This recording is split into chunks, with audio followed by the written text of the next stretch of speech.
Enimpolo taona tokoa ity androm-panjakana ity.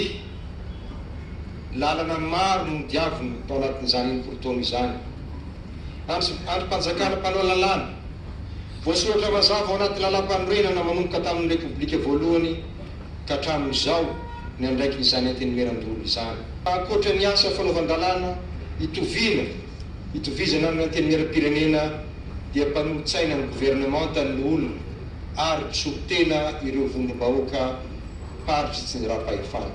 Ny antenimiran-dolona dia manana didy manohy ny asany hatrany araka ny voalaza ny lampanorenana na dia misedra ny sarotra sy ny tsy fahampiana tokoa amin'ny enti-manana anatotsaina ny adidy sy ny andraikitra azy. Manao indray mety hoe équilibre dovivady ny antenimiram-pirenena sy ny antenimiran-dolona. Misy zavatra be dia be tovizana fa misy zavatra tsy tovizana ihany koa. Ny fahaizana mampifameno amin'izay no izy fa tsy hoe ny fahaizana mampalatsan-danja ny ilana fa mampifameno amin'izay.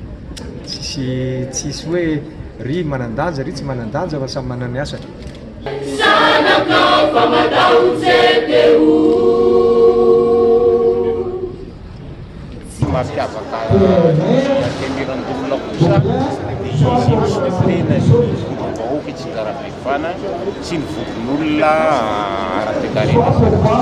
Ny ilana azy no mazava ho azy dia ny fiarovana ny fitsikaram-pahefana.